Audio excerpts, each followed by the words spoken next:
मेरे सभी साथियों को नेहा भाभी का प्यार भरा नमस्कार। मेरी कहानी मौसी और मैं के पहले दोनों भागों को आप सभी ने बहुत पसंद किया। उसके लिए आप सभी का बहुत बहुत धन्यवाद। अगर आप मेरे चैनल पर नए नए आए हैं तो चैनल को सब्सक्राइब कर लीजिए और वीडियो के डिस्क्रिप्शन में इस कहानी के दोनों भागों के लिंक मैंने दे दिए हैं। आपको पहले उनको ज़रूर देखना चाहिए। बाकी जिन्होंने पहले दोनों भाग देख लिए हैं उनके लिए आज तीसरा भाग शुरू करते हैं।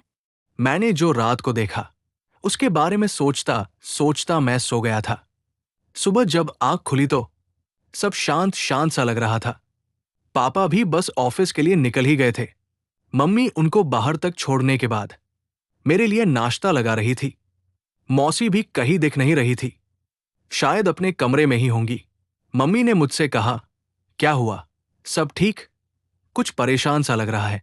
मैं मम्मी को देखकर सोच रहा था कि मम्मी पापा पर बहुत ट्रस्ट करती है और पापा तो मम्मी को धोखा दे रहे हैं, वो भी उन्हीं की बहन के साथ। खैर मैंने कुछ नहीं कहा और बस बोला कि कुछ नहीं मम्मी, सब ठीक। फिर मैं बाहर चला गया। फिर दोपहर में मैं घर आया, देखा मम्मी तो अपने कमरे में आराम कर रही थी। फिर मैं ऊपर गया मौसी वाले कमरे में, देखा तो मौसी अपने कपड़ों पर आयरन कर रही थी। मैं दूर से ही मौसी को हेलो बोला। मौसी ने भी हेलो बोलते हुए मुझे अंदर आने को कहा, क्योंकि मौसी को यह नहीं पता था कि मैं उनके और पापा के बारे में जानता हूं। लेकिन आज मौसी की आंखों में शरारत नहीं थी। वो बड़े सभ्य तरीके से मुझसे बात कर रही थी, मुझसे दूर दूर भी रह रही थी। मैं वही पास वाली कुर्सी पर बैठ गया। मौसी बोली, और रोहित कहाँ घूम कर आए हो? काफी थके थके लग रहे हो। मैंने कहा, कहीं नहीं मौसी, बस दोस्तों के साथ खेल कर आया हूं।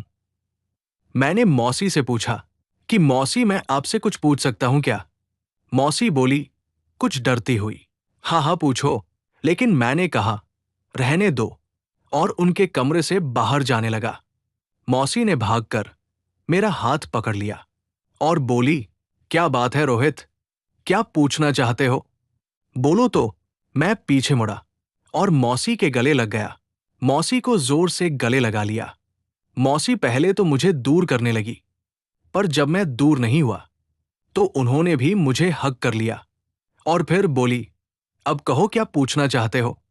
मैंने मौसी के चिंकू पिंकू में से एक पर हाथ रखते हुए पूछा कि मौसी उस दिन जो आपने और मैंने किया, आपको कैसा लगा?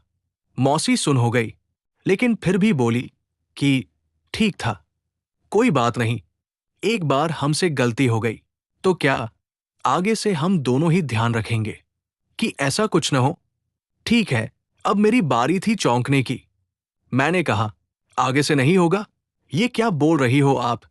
आपने तो कहा था आपको भी बहुत अच्छा लगा और अगली बार तब करेंगे जब आप कहोगे, लेकिन अब आप ये क्या कह रही हो?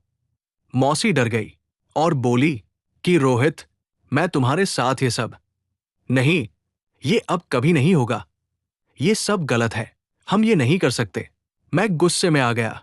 अच्छा तो ठीक है, बस मुझे फिर इतना बताओ कि मेरे साथ तो ये सब गलत है, मान लिया, पापा के साथ ये सब ठीक है। ये सुनते ही मौसी तो पीछे बेड पर बैठ गई। रोहित, तुम ये क्या कह रहे हो? ऐसा कुछ नहीं है, मैंने कहा। फिर आप इतना क्यों डर गई ये बात सुनकर? असल में मौसी, बात मैं बताता हूं। जब आपका मन था तो सब ठीक था, तब आप बहुत खुश भी थी। लेकिन अब आपके दोस्त आ गए तो मैं कौन होता हूं? आपने मेरा इस्तेमाल किया है। मौसी बोली, चुप हो जा, बिल्कुल चुप। तुझे नहीं पता कि सच्चाई क्या है, बस जो मुंह में आ रहा है बोले जा रहा है। मैंने कहा, सच्चाई? कैसी सच्चाई? सच मैं जानता हूं। मौसी ने बड़े भौचक्के होकर मुझे देखा। हाँ मौसी, सच मैं जानता हूं कि पापा और आप एक ही हो। फिर मैंने मौसी के चिंकू पिंकू को पकड़ते हुए कहा, मैंने पापा को कल रात इन्हीं चिंकू पिंकू के साथ खेलते हुए देखा था। मौसी बोली, क्या तुम झूठ बोल रहे हो? मैंने कहा, नहीं मौसी, तब मैं आपके कमरे के बाहर ही था। आप दोनों को नहीं पता था कि मैं बाहर हूं। मैंने सब देखा। मौसी बेड से उठी और बोली कि ठीक है, जब तुमने हमको देख ही लिया है, तुमको सच जानना ही है, तो आज रात 12 बजे मेरे कमरे में आना।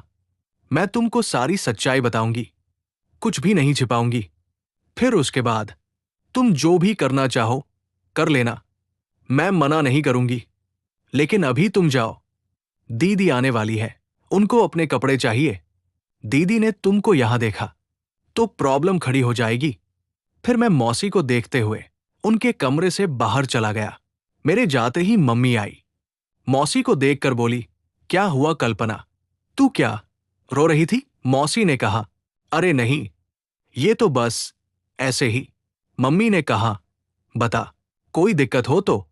मौसी बोली, अरे नहीं, छोड़ना।